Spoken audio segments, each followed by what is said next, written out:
Почитувани, добродојавте во последното издание на Да не се лажеме со Хаджијанев.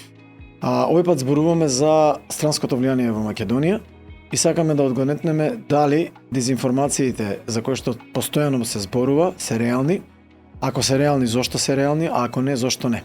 Сакаме да видиме кој е и каков е моралот во политиката, дали постои криза, морална криза во либерализмот и дали тоа е причина за појавата на дезинформациите или пак е голата и сурова трка на авторитарните режими и желбата за ревизија на светскиот поредок.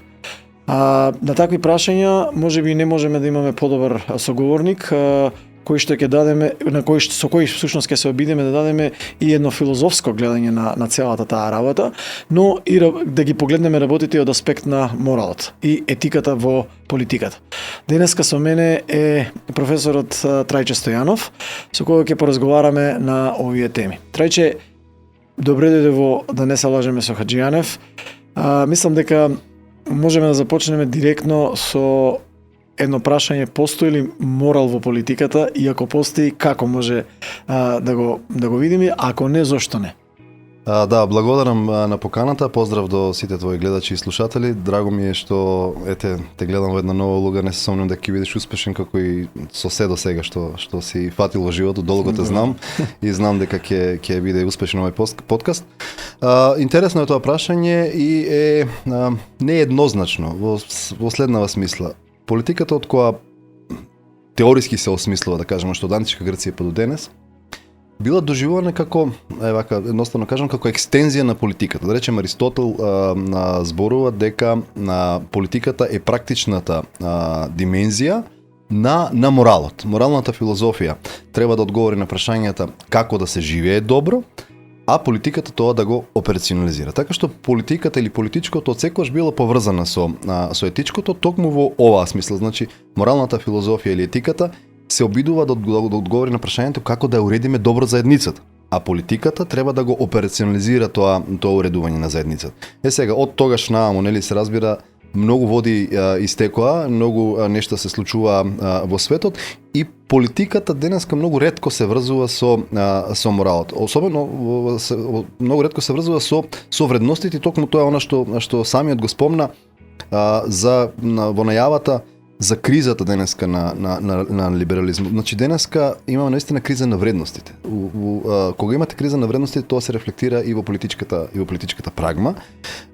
И од тука ова криза која што не е само, така да кажам, резултат на таа внатрешна криза, но заради тоа што е и предизвикана од надвор. А кога либералниот поредок, современиот поредок кој што го познаваме во последните години, ќе изгуби својата внатре морална вертикала, многу лесно бива предизвикан од надворешни влијани. И јас на некој начин можеби нема да се согласим, но ќе се обидам да ја фрлам таа теза тука и да ја елаборирам, дека убеден сум дека престои големо преструктурирање во светот, не само на геополитички, него и туку и на вредносен план.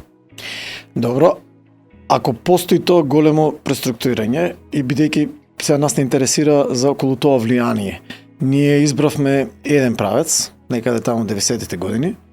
Во изминатите 30 години го градиме тој правец или се обидуваме да се идентификуваме со тој правец, колку успешно тоа или не треба да оставиме, за да не излезе дека политизираме, нели нема сега да го дебатираме тоа, меѓутоа би рекле дека според оно што не оценуваат, многу брзо пред некоја недела не оценија дека сме хибриден режим, што само по себе говори дека имаме некои внатрешни проблеми. Но она што е страшно е што во тој период, во тој обид, сега некако, како да не фати во тоа преструктурирање или таа криза на тие либерални вредности, како да не фати ова големо преструктурирање во кој некако како да постои една теза дека како да треба се вратиме назад во некој си друг систем или кај граѓаните барем, постои едно чувство дека овој свет за кој што се бориме 30 години, можеби и не е најправилниот. Нели, некој ќе нема да се согласи со тоа со мене. Факт е дека евроатлантските вредности и кај интеграции се уште над 50%. Меѓутоа постои пат. некој тоа се обидува да го каже дека е тоа слободен пат во однос на последните 5-6 години.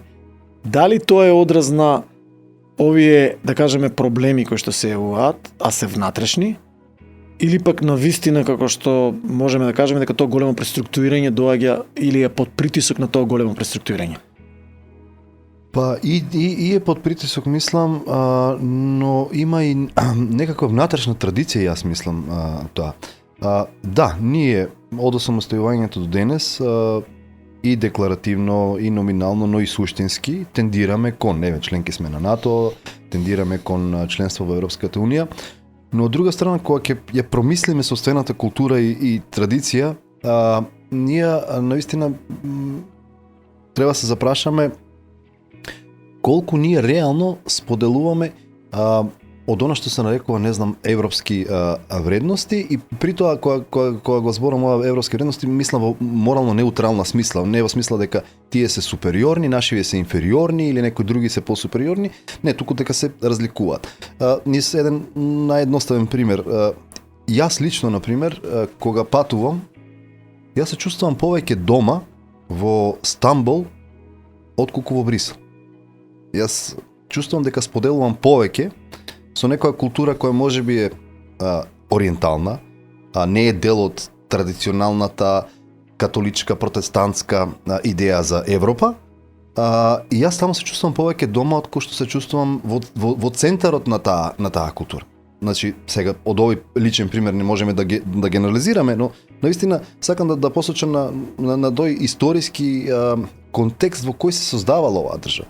Ние никош не сме биле дел од, не знам, Австро-Унгарската империја која во тој период, да кажеме, ги ширила тие идеи. Во однос на тоа, на религиозната припадност, на етничката и така натаму, ние се чувствуваме повеќе словени и православни отколку германци и протестанти.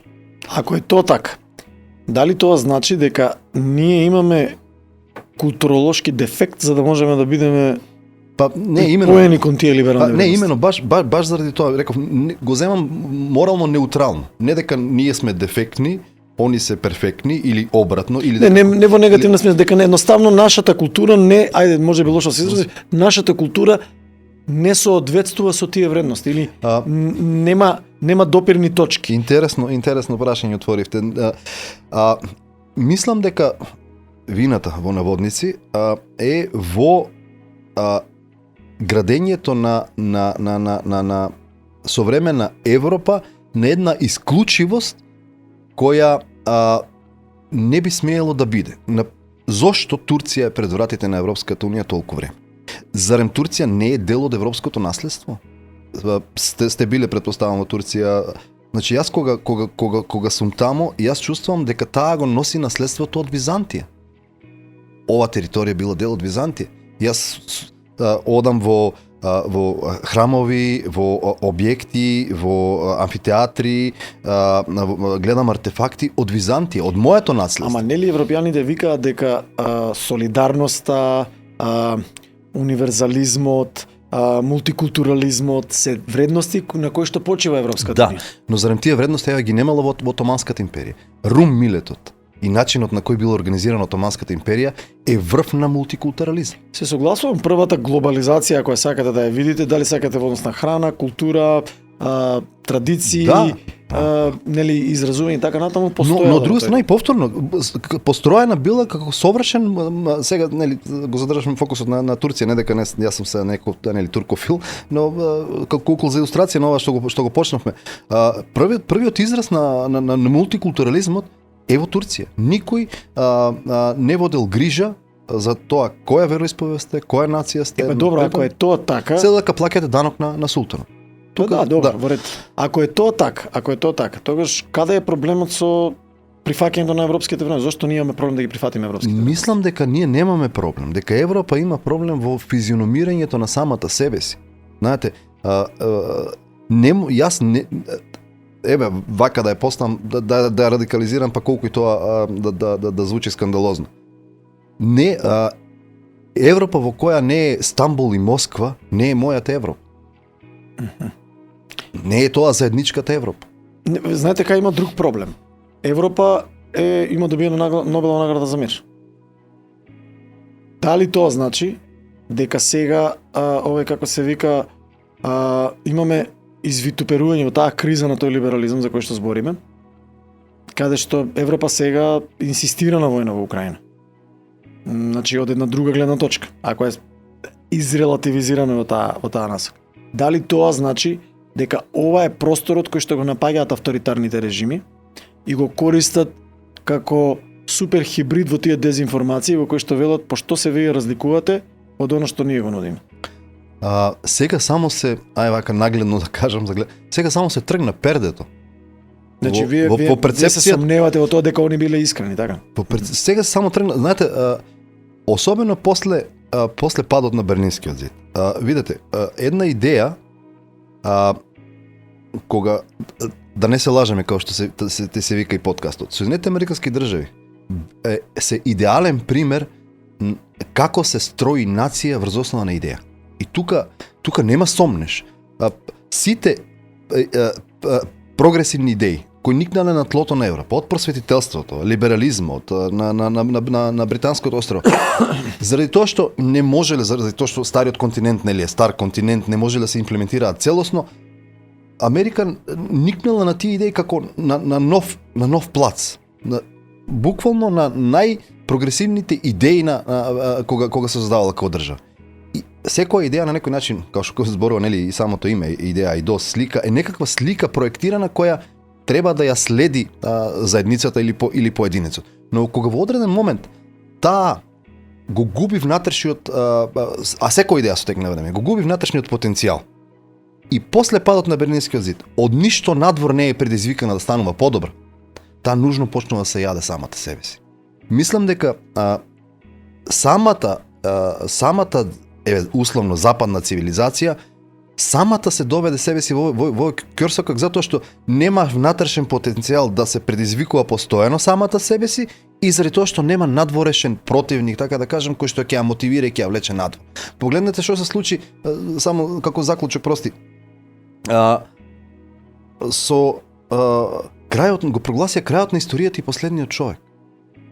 Погледнете каква смела теза може да донесете, дека се случил крајот на историјата после падот на Берлинскиот зид, готово нема настани, настани има, нели, но нема веќе револуционерни промени кои што ќе донесат некаков нов светски поредок. Погледнете до каква дрскост, така да кажам, се доведе Западот прогласувајќи го крајот на светот. Ексепционализам, значи исклучително. Да, значи, исклучивост. И кога не сте предизвикани одвнатре од себе си, а и немате противник кој ќе ве предизвикува, погледнете, најдобрите денови во последните 50 години Соединетите американски држави ги има токму заради соперникот СССР.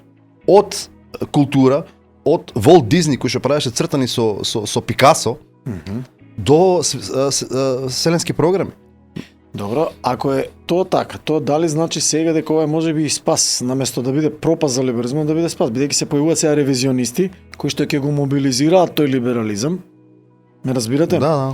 И кои што ќе му создадат услови тогаш да се одбрани, значи наместо да оди во бездна, да создадат услови да се одбрани, но во исто време да ги користат баш овие слабости негови како контрадикторности, во кои што вели како сте вие солидарни, ако ние сме посолидарни од вас, например, еве земете кризата со COVID-19. Да. Истрчаа или најдоа начин како тоа да го испласираат. Истрчаа начин како тоа да го спромовираат. Дали тоа е темната страна на оној широк концепт на либерализмот, во кој што преку сите инструменти на моќ, преку целото општество действува за да може да направи таа преструктурирање и да ги универзализира тие вредности, нели? Бидејќи они тврдат дека моралните вредности се либералните вредности, светските морални вредности се либерални. Универзализација, да. Тоа е идејата. Да. И тоа е идејата на Фукујама, значи готово. Дека тоа е готово, се универзализира либералните вредности, тука завршува целиот поредок. Јас посакувам да е така, но се сомнувам дека тоа ќе се случи. Затоа што види, за прв пат, ако земеш од современата историја, Прва светска, Втора светска војна. Сега ова изгледа како симплификација, но како за илустрација.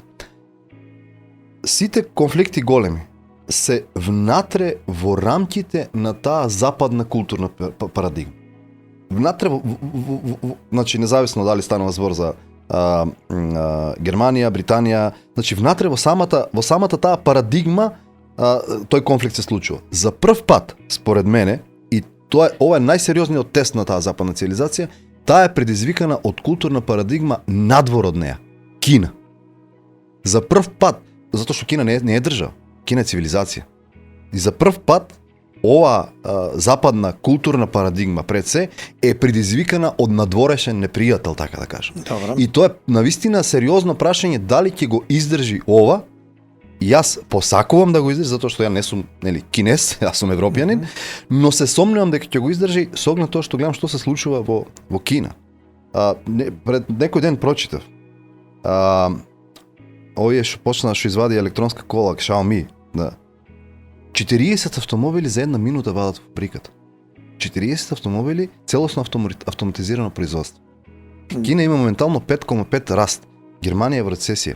Цела Европа е Германија има стагфлација, цела Европа е во рецесија. Јас навистина се плашам дека моделот на Кина станува толку супериорен да ја предизвикува сериозно оваа цивилизација која што е во длабока, како што тргнавме, длабока вредностна криза. Знаете, има еден теоретичар Освалд Шпенглер, Залезот на западот се вика неговата студија. Има интересна една констатација која многумина ја преведуваат. Вели тој прави една анализа на тоа како сите големи империи, големи цивилизации на периодите паѓа, да. Има една интересна забелешка, вели скоро секогаш се случува кога се на врвот на техничко-технолошкиот развој. Да се случи падот. Тоа се случува сега. Тоа е во својот зенит. Artificial intelligence, информатички технологии, на врвот на својот технолошки развој. Но технолошкиот, зошто претпоставам Шпенглер констатира така? Затоа што технолошкиот развој е само резултат од некоја идеја. Поразговарате, да речеме, често со колеги од универзитетот, речеме од математичари. Големите проблеми во математиката се поставени у 19-ти, крајот на почетокот на 20 век. Нема ништо ново во светот на математиката. Во светот на физиката. Двете големи теории, Ајнштиновата, квантната физика, се случувале најдоснава периодот помеѓу две светски војни. Нилс Бор и цела таа екипа на квантната теориската физика. Нема ништо ново на теориски план. Може би вештачката интелигенција ќе постави нешто ново, па ќе видиме. Јас се сомневам. Добро, ајде малце сега, ако е тоа така, тогаш дали не мислите дека кај е Русија од целата приказна, тогаш, од целата оваа приказна? Бидејќи таа сега се ево како пошто внимавајте, оската на која што Западот сега сака, или глобалниот Запад сака да ја прикаже е Кина, Русија и еве потенцијално Иран. Станува збор за три различни. Таа оска е веќе направена. Во ред, јас не негирам дека не е направена, бидејќи гледаме сега, особено после нападите Израел-Иран, каде што Русија веќе отворено застана на страната на Иран и каде што може да постои сериозен проблем, особено за светот, бидејќи ако продолжи оваа политика my way or highway на изолација и на Кина, нели што се случува како бум, но сега се прашувам, ако веќе тоа е така, дали не мислите дека западната цивилизација сепак може би има предност токму во ова разединување, бидејќи ако гледате, многу е мала разликата помеѓу Западна Европа во однос на видувањата, перспективите, желбите, посекувањата и вредностите со Америка и голем дел од светот кој што сака да види тоа. Значи, дали тоа ни е наметнато или не е наметнато, меѓутоа, нели, не може да ги победиме овие аргументи дека никој не сака да дојде да живее у Русија и Кина, сите трчаат да живеат у Европа. Да, тоа тоа е една работа. И сега ако е тоа така, дали не мислите како го гледате односот помеѓу Русија и Кина, кај што имате голем број, прво имаат историски проблеми, имале војна, имаат неразрешени работи околу големи територии, постои опасност од кој што различно го гледаат светот во иднина, во тој ревизионистички план различно го гледаат. Русија гледа на деглобализација, на Кина и одговара глобализација, бидејќи Кина поразна благодарение на глобализацијата и на пласманот напред. Ако е тоа така, Иран има сосема друга логика. Каде сега, пошто знаете како, јас од воен аспект ќе ви кажам, Наполеон кога војувал рекол дајте ми да војувам против коалиција и јас ќе победам. Ја ќе ви донесам победата. Молтке, германски врвен така воин, рекол, војувајќи против коалиција, се помалку сум импресиониран од Наполеон. И сега, ако е тоа така, ако имате единство во еден табор, ако веќе дошле во криза, сега имаат предизвикувања, ги собираат сега зидите, точно е дека имаат некои морални вредности, морални парадигми постојат. Например, минатиот пат со Страшко Стојановски разговаравме како е можно Европа да тврди дека нема да преговара со или да разговара со авторитарни режими, а се фрли во прегратката на Катар која падна у криза од Русија. Значи, наводно излезе од една авторитарна држава, влезе у друга авторитарна држава. Или за нив се тие помалку авторитарни. Да го ставиме тоа. Ако е тоа така, зошто тогаш или како, што е силата на овој сојуз, на оваа оска, наспроти глобалниот запад? Непријател, да кажам, јас сосема согласувам дека тоа во известна смисла е неприроден сојуз. И особено да не беше овој директен конфликт со западот на Русија, првиот проблем кој што Русија го има би го имал со Кина. Но за тоа веројатно ќе размислуваат подоцна. Имаат голема граница. Да, делат голема граница која што е прилично порозна. У кој? Кина има огромно население, Русија има катастрофален се случува демографски... границата се минува тамо како да не постои. Значи цели населби прават кинезите, значи они нормално првите проблеми, така да кажам, ќе имат Владивосток исто викаат дека е повеќе кинески, што е. Во Москва имате, значи огромен број на кинеско население. Но тоа ќе го мислат веројатно кога ќе дојде ред. Сега имаат нужно зло, тоа е. Сега имаат друг проблем. Мислам дека сите оние што мислат дека таа коалиција, затоа што во почетокот Кина и се уште прилично резервирано се држи околу јавните изјави кон поддршката на Русија и така натаму. Мисля добро, под тепик да не се лаже. Под тепик се главен спасител. Тоа е сојуз, тие извршуваат воени вежби таму заедно поморски вежби, нели, значи тие се и таа оска веќе е формирана. Иако Северна Кореја е најголемиот спасич или ги даде оксиген, со тоа што даде 10 милиони зрна за да го поддржи начинот на кој што Русија војува. И тоа е дел од оска. Видете, ако се случи, како што не посакувам, но некој дури тврда дека веќе сме во Трета светска војна, кога историчарите ќе ги пишуваат книгите, ќе зборуваат за такви сојузи. Значи, од една страна Западот, од друга страна овие нови сојузи, нели, како оската во Втората светска војна, нели, првата сојузниците и така натаму, значи веќе се направени сојузите. И во овој случај мислам дека Русија функционира како ступаница на силата на овие на овие сојузи. Да, веројатно тоа таква е доделена улога во ова и мислам искрено, како што реков и на почетокот, дека светот нема да биде ист. Убеден сум дека нема да биде ист. Каков ќе биде, тоа не може да го знаат никој, дури ни планерите, затоа што тоа не е нешто што се црта на хартија и излегува така и во реалноста, но светот нема да биде ист дефинитивно. Докаде ќе оди тоа преструктурирање?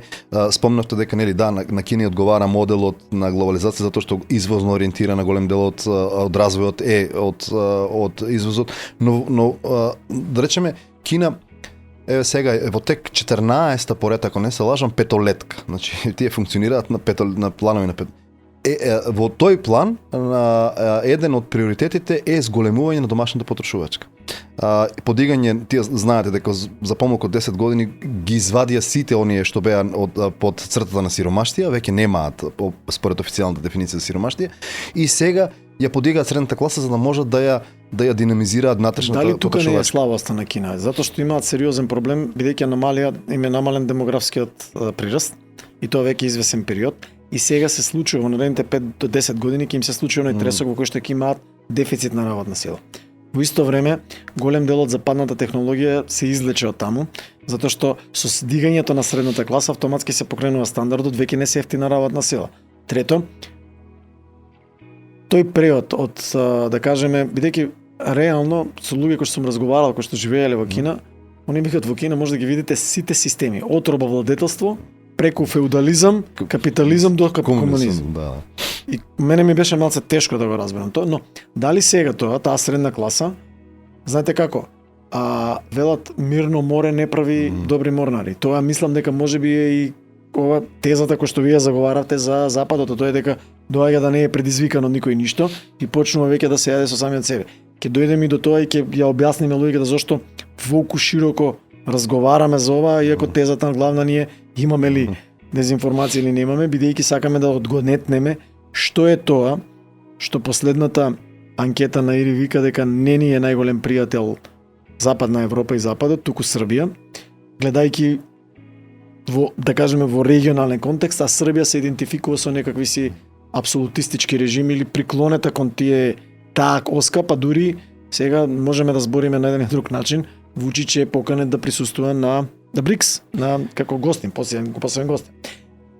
Сега, ако е тоа така, дали не мислите дека можеби Западот мудро доволно добро го знае ова, тоа се дека имаат проблем со младата генерација, дека тие ќе омекнат и дека тој прогрес Зборувате за Кина, дека таа очекувана рамка, дека они ќе стигнат до тоа и така натаму и така натаму, нема баш да биде на тој начин, затоа што ова се параметри кои што имаат негативен тренд.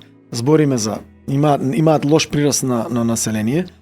Второ, имате подигање на работната сила, значи сега се менува квалитетот на вредност. Да. Значи не сакам да бидам обичен работник, сакам да имам малце да уживам малце поголеми удобства. Трето,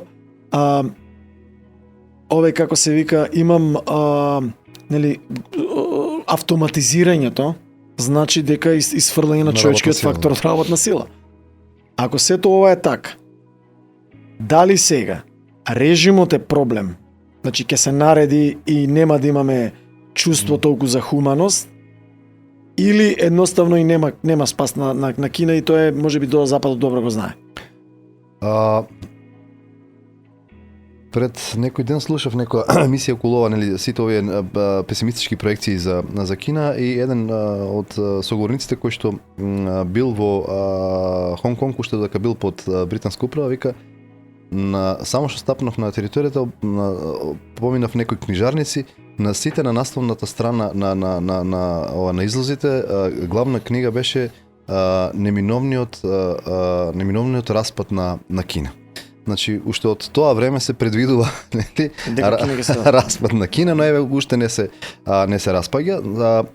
Јас не велам дека не прават, нели, проекции, тоа е огромна машинерија, западните аналитичари и така натаму, но сите овие проблеми кои што ги спомнавте за Кина, таа може многу полесно да ги пренебрегне заради авторитарноста на системот, иако не се согласувам нити со таа констатација, заради уредувањето. Многу полесно таа работи на патолетки, носи врз основа на сериозни анализи, на merit-based избрани луѓе, Зошто не согласувате за тоа дека авторитарен режим во однос на либерално-демократскиот принцип? Па видете, Кси е председател за секој, да не се лажеме. Да. Но да речеме, сега по дефиниција, што би се како би се дефинирал, нели, авторитарниот, кој што е доминантно има една фигура која нема, нели, избори демократски непосредни и во кој што се дерогирана е поделбата на власта, на судска, извршна, законодавна.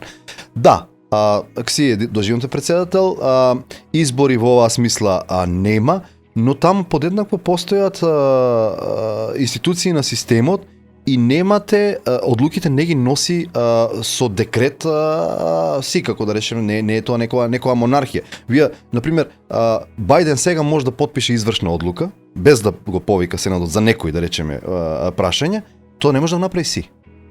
Добро, ама знаете што е проблемот? Мислам, се согласувам со вас до тука, ама има проблем. Кога ќе излезе нешто пласирано од западната, да кажеме, ајде машинерија, пропаганда. Секогаш имате некој фактор на тоа дека може да направите чекс. Да, има check and balance. Кој е чекот на тоа дека стварно произведувале 40 возила или 50, како ги рековте, во толку секунди? Кој ќе го потврди тоа? Значи, ако вие имате еден систем кој што вие исто како тоа е малце многу слично на оно што Југославија, нели била најдобро знаете, го знаете оној виц кој што се во статистика се ови кој на теорија на релативизам кој што се вели која Југославија имала 100% исто како Јапонија напред, ако знаете тоа 60-те години, како па вика да, ако произведувале овие една круша, сега произведуваат две круши, овие 100 и со 200. Сега дупло е порастот на GDP-то, да. 100%, нели, тоа е статистичката. И сега се поставува прашање дали навистина е тоа така или се ова е една добра пропаганда која што вреди кај нас и после ќе се префрлиме кај нас. Која е причината да ние сега го прифаќаме тоа, а трчаме, сакаме да бидеме или се уште гледаме филмови во кои што сакаме да се идентификуваме со нив. Нели ние не Например, можеме. извинете, нема млади да сака да се идентификуваат со некој кинески, сите се идентификуваат со западните, и фудбалери, Да. и личности, и се уште се култни и така натаму и така натаму. Да, заради доминацијата на англосаксонската култура и за доминацијата на таа парадигма, но реков сериозно е предизвикана. Многу лесно ќе се случи шифтот. Спомнавте, никој не сака сели у Кина и спомнавте имаат демографски проблем. Верувајте, ако се случи таа промена економска и културолошка, вака ќе се случи емиграцијата во Кина. Вака ќе го реши Кина демографскиот проблем. Да речеме Русија до пред војната исто имаше политика на Трајче, ама внимавајте. Кина има еден проблем за разлика од западната култура, има традиција на колонии и на викање над. Кина има отпор кон тоа. Кина е генерално била дефанзивна целата нејзина историја. никогаш Затоа што немала- секогаш била немала но експанзионистичка. од друга страна е многу разновидна, мултикултурна, да речеме. Значи имате од различни етнички заедници, различни групи, различни вероисповеди, така што толеранцијата не е страна, така да кажам. Верувам дека Кина го има тој потенцијал. Кога спомнавте еден интересен податок, само да споменам околу демографијата и околу тоа која е во поголема криза, дали западната цивилизација, европската, да кажеме, или кинеската. До пред само 100 години и нешто повеќе, европскиот континент чинил четвртина скоро од светското население. Денеска чини помалку од 10%. Сега, вие го немате веќе демографскиот потенцијал на таа Да, цивилизација. тоа е јасно. Да не Дека зборуваме- еден од најголемите проблеми да не на зборуваме Европа за е- овој идејниот потенцијал. Тоа беше и Меркел која ги покани мигрантите затоа што свати дека оние кои што ја спонзорираа кампањата, тоа се корпорациите, останаа без работна сила и таа мораше да го направи тоа што го направи. Не знам дали било по волја или не. И на име на тоа се создаде една силна десница, се мобилизираше Да. таа десница која што ќе дојдеме и до тоа. Добро. Сега за да не отидеме во друга крајност, значи тоа значи дека ќе имаме многу уште неколку серии на подкасти со вас, особено за овие теми. Бидејќи се сакаме да се вратиме назад на дезинформациите и на влијанието. Кина има многу мало влијание кај нас. Можеме да зборуваме вака или онака, многу мало влијание. Оно што кај нас се преистоветува или се вели дека имаме големо руско влијание. Зошто е тоа така? Тоа е јасно, истина се прашувам зошто го поставува тоа прашање. Еве како нели по принцип на Сократовата метода да дојдеме до вистината преку прашање. Колку невладени руски организации има Македонија? Јас не знам. Колку кинески невладени или владени организации има? Јас не знам ниту една. Има Конфуци институт на универзитетот УКИМ, мислам, и толку. Колку програми финансираат за образование, здравство, култура русите, еве конкретно русите. Јас нели факт е дека јас цел живот се занимавам со Русија, јас сум бил таму на докторски престој, избрал сум таму за почетен професор на еден од универзитетите и често имам контакти таму. Јас не знам за превод на руски книги, например, во Македонија. На едиција на руски книги. Јас не знам да и финансираат образовни програми. Ја наистина се прашам и ова е дел од таа, знаете, делот од тоа што го зборувате, има еден теоретичар Мишел Фуко, живее почетокот на 20 век, умира негде средината. Тој вели и тука ќе се случи таа криза. Западот после студената војна единствено битно му беше да го контролира наративот. Фуко вика вие во општеството се случува процес кој што во современото општество имате, тоа ги нарекува дискурзивни и недискурзивни практики. Во смисла се создава контекстот во кој вие номинално ја имате слободата, но заради тие дискурзивни практики и недискурзивни практики, значи традиции и култури, вие дури и прашањата што ги поставувате се во рамките на тој наратив. Значи ова прашање дали има руско влијание е заради наративот на Западот, лажни вести, руско влијание и така натаму. Ова прашање не би можело да се постави, не знам, во во Германија, не знам, во Русија не би можело да се постави прашањето дали имаме кинеско влијание. Значи, ова прашање е од наративот кој што е наметнат од Западот. Ако ќе се обидете да го разглобите, нема ништо од тоа. Добро. Еве, јас ќе ви дам сега еден контрааргумент на ово.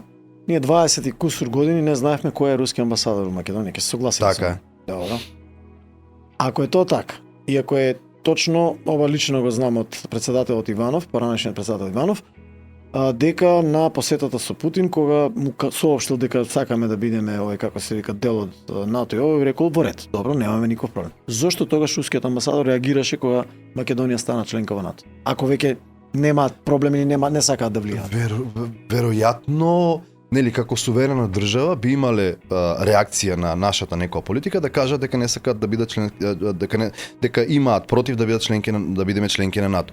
Но кога што спомнавте, сега да ве прашам кој е рускиот амбасадор во Македонија, не го знаете веројатно или гледачите не го знаат, може и вие го знаете, но ние го знаеме американскиот амбасадор. И сега пак ќе кажам, во рамките на тој наратив ние разговараме за руско или кинеско влијание. Исто како што разговараме, ги спомнавте веројатно конкретно ќе дојдеме и кон тоа, нели, за дезинформациите, лажните вести, како да тоа е некој нов момент сега. Па дезинформацијата постојат од кога постои информацијата. Како сега одеднаш тоа стана толку важно и толку како да кажам ургентно да го решаваме малигното влијание на овие цивилизации кои што се не знам не припаѓаат на така наречениот западен корпус. И пазите што се случува, тој концепт на лажни вести одеднаш станува ургентно прашање на денот. Зошто? Затоа што со него секогаш кога се спомне лажни вести, тој се полни со значење дека тие не доаѓаат од Запад. Тој секогаш доаѓаат од Кина и од Русија. Као да Западот не продуцира лажни вести и дезинформации. Па цел наратив, особено пак ќе кажам, после чувствувањето на супериорноста после падот на Берлинскиот зид, цел наратив е изграден не на лажни вести, на блантан, како се вика, на отворени лаги. Се сеќавате ви, подобро знаете од мене, Колин Пауел кога маваше со епроветата во Советот на Обединетите нации при нападот на Ирак. Точно е дека тоа е сега дел кој што заедно со сите други преседани кои што ја направи западната цивилизација се враќа као бумеранг. Со професорот Маролов разговаравме баш за тие работи околу тие двојни стандарди во интерпретацијата на меѓународното право и во таа криза на универзализација на вредностите.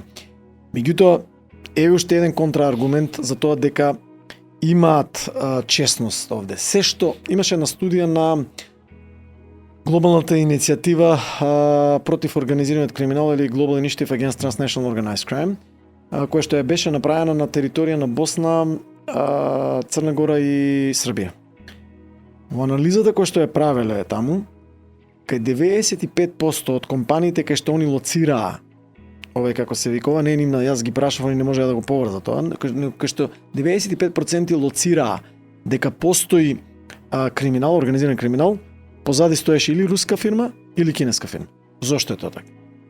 Зошто во пристапот, например, во градењето и во рудниците, и во патиштата кои што ги правеше Кина, и во таа, да кажеме, економска замка во која што беше стајана Црна Гора, каде што нејзиниот долг одеднашка стана 93% од бруто националниот доход. Па мораше Европа да ја спасува за да не пропадне Црна Гора во тој патот до никаде. Зошто? Затоа што и кажале западниве кои им се обратиле на западниве цивилизации или банки им рекле: слушате, овој проект е неисплатлив. Не можете да го промените тој автопат, едноставно не може да го исплатите. Нема логика, нема оправданост. И заради тоа можеби бивша Југославија не бил направен автопат таму.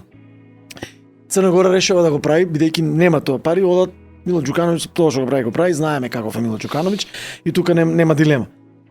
Второ, во во Србија исто така имате рудник во кој што им велат: абе, правите страшно загадување. Не име гајле за загадувањето, одат со локалната власт и внимавајте, од локалната власт лошото е што луѓе во студијава утврдуваат дека партијата која што е на власт си ги изнајмува тие и овие не изнајмуваат да работат локални луѓе него доаѓаат кинези да работат таму. Со кинески машини кои што не ги купиле од тука. Ја и во Србија се прави тоа. Значи, за Србија зборувам, за Србија го зборувам. Како сеја тоа да го направите како разлика наспроти ова што го викате? Оти внимавајте. Неспорно е дека USAID има еден куп проекти, еден куп школи изградено, дадено во изминатите 30 години. Не велам дека се безгрешни.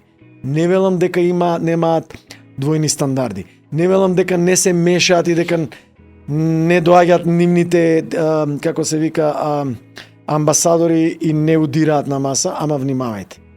Имале разговор претходно со политичарите, се обиделе да ги вразумат и овие повторно корупција. Пак ќе се овие повторна корупција. И овие како на холандскиот амбасадор кој му прекипи го каже, па до овде ни од тоа што вие крадете. Че имав на еден режим, сега имате нов режим кој што пак краде. Како тоа сега да го како тоа да го избегнеме дека нели јасно ми е нели нема идеално да се разбереме. Видете, ја не сакам сега да бидам гласноговорик, мојата идеја и како филозоф, впрочем идејата на филозофијата секогаш. Не ми е тоа дека ќе се втурнам дека вие да браните се. Не, сакам да разговараме, да видиме зошто како тоа да го објасниме бидејќи внимавајте. Големата приказна е дека факт е дека се погласни стануваат луѓето кои што се јавуваат како вас, кои што викат, чекајте бе луѓе, за какви дезинформации збориме? Јас ќе ви дам апропо вашата теза. Кога ќе ги споредите колку долари и евра се потрошени за евроатлантските интеграции и колку јени и рубли се дадени, ќе видите дека е неспоредливо. Меѓутоа, овие работи сега за кои што зборувам и начинот, нели, има и една теза и ќе оставам да одговорите баш за ова. Знаете кој бил најголемиот успех на ѓаволот? Да го убеди човекот дека не постои. Да. И сега, дали не е тоа најголемата приказна на Русија и на Кина дека уствари не постои, да они пласираат дека не постои такво влијание и ние во суштина, а гледаме дека се повеќе и повеќе и дека внимавајте, не можеме да збориме дека не е агресивно тоа. Не можеме да збориме затоа што секаде кај што се појавило такво некакво или идентификација имате голема агресивност. Јас тука можам сложам ќе почнам од последно. Јас се согласувам дека го прецепираме како агресивно, но тоа е заради извежбаноста на западната пропагандна машинерија во последните 50 години. Капа може да им се симне за суптилноста и технологијата која имаат развиено во таа смисла. И погледнете вие внатре што се случува. Секое алтернативно движење, секое субверзивно движење во Соединетите Американски држави успеваат не само да го запрат, туку да го грабнат и да го претворат во мејнстрим. Секое кој што на некој начин Путин их си ги забранува. Има, затоа ти викам, овие има тука може капа да им се симне. Од хипи движењето па до, пазете, западната парадигма за демократија и не знам така натаму спомнате ве ги забрануваат. Сад се единствените кои што имаат убиено председател и барем двајца што ги знаеме борци за човекови права, Малком Икс и И пазете, од тоа тие направија легенда. Никој дури за зло не им го зима тоа. Добро, вие тоа ни од Титаник, од вакво направи романса. Така да, катастрофа направи романса. Тука треба да учи и Кина, и Русија, и Иран, и секој што сака доминација. Од таа суптилност, од таа технологија на пропаганда, тоа до сега не е надминуто во човековата историја. Ги спомнавте нели сите овие коруптивни сделки, јас нели не можам нити ги знам, но колку нели контрастав, ние не успеавме да го видиме договорот со Бехтел и Јанка. Беше под топ секрет става. Го бараше јавноста, не го видовме договор. Така, се сеќавате на нели на најголемата база во регионот Бонстил. Многу добро знаете, ова е покојната, како се викаше, секретарка, ги имаше сите бизниси на Косово со руда и така натаму. Така што, нели, јас не правам разлика помеѓу капиталот, криминалот во таа смисла. И конечно, мислам дека тоа што нас ни го приговара, нели, јас не бранам дека ние сме такви како што сме. Но да ви излезе холандскиот амбасадор и да ви каже дај прекинете, истиот тој на кој Артан Груби му излезе од таа амбасада. Таму беше вработен. Добро, ама не работи сега. Него вработив и јас Артан Груби. Ама Не, добро. они го знае кој е Артан Груби. Чекајте сега, вака, значи да не генерализирам. Тоа што јас, пример, сум почнал некаде и сум бил, и сега ако се изнедам и станам нешто тоа што станувам, тоа е веќе нешто друго. Ма, Не, тоа не Тој не е дојде окей, под не е тој дојде окей. под влијание од таму. Дојде од значи Сигурно и не му викале да прави Па, ова не, ама нели знаат со кој си имале работа. Него направив јас, него толерирам јас. Го толерираат службите и луѓето кои што го направиле, за да претходно им направи некаква услуга, а знаеме какви услуги правиш. Така што не велам нели дека јас сега псовам, не се обидувам да ја префрлам вината дека за нашата состојба се криви Не, амбасадите јасно. и значи да, ние треба си го зачистим сопствениот двор, но сакам да кажам не треба да ги гледаме како некои наивчиња. Па не ги донесов на крајното грешта, не ги ни избравме 2016-та, овие што ги избравме, ги избраат тие за да го променат името.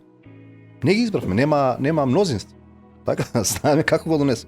И нели, тоа го премолча. Ама не може да оспориме кризата која што ми се деси заради скандалот кој што Но нели, пукна. зборуваме правно формула, тоа го премолча.